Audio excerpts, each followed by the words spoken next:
Ce que je trouve le plus difficile pour moi, pour les planches de Dôme, c'est de pas faire de la répétition de mise en scène. C'est d'arriver à faire des scènes d'action où les plans se répètent pas, la composition se répète pas, l'enchaînement de pages ne se répète pas. C'est avoir toujours des idées neuves dans la mise en scène d'action.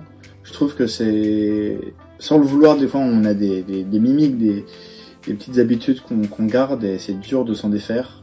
Et vu que j'aime les scènes d'action dans les mangas, j'aime m'amuser, je donne beaucoup d'énergie pour faire en sorte que les scènes d'action soient à chaque fois innovantes par rapport à la dernière.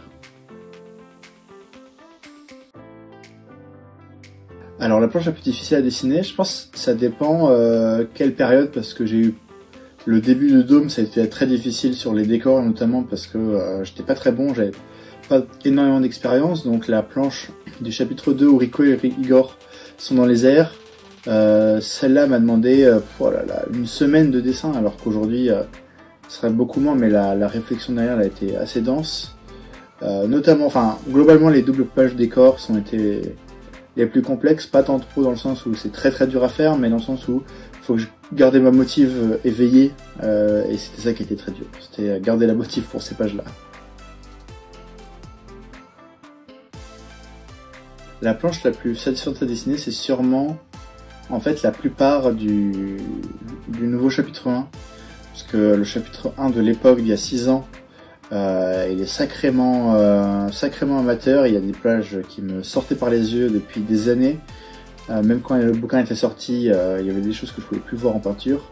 Donc pouvoir les refaire, les retravailler à ma sauce aujourd'hui, c'était très agréable. J'ai pris beaucoup de plaisir à refaire ces pages-là.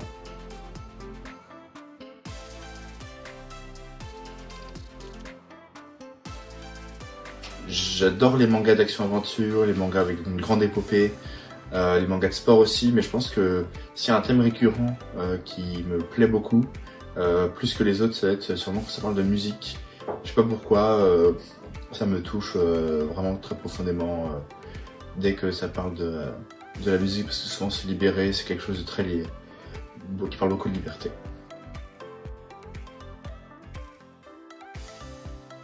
C'est Beck, manga de musique. Qui parle de rock avec un jeune groupe qui essaie de se faire ses débuts dans le rock indé au Japon.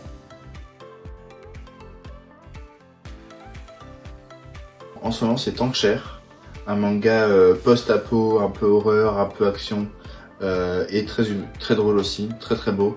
Voilà, j'absorbe toutes les qualités techniques et de dessin de l'auteur qui est très fort.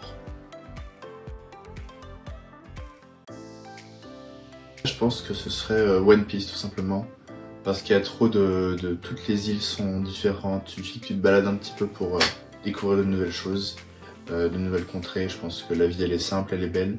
Il y a quelques endroits dans le monde qui est pas terrible, j'ai pas envie de participer à une guerre ou dans un pays en esclavage.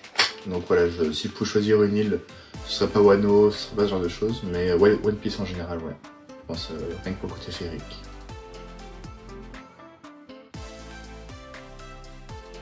C'est le coffret de rangement.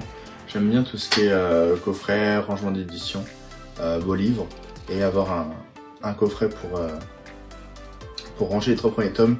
Ça clôturait un peu notre premier chapitre de vie avec William, de se dire on a fait ces 3 tomes là, paf, on passe à la suite, et du coup ça me plaît beaucoup.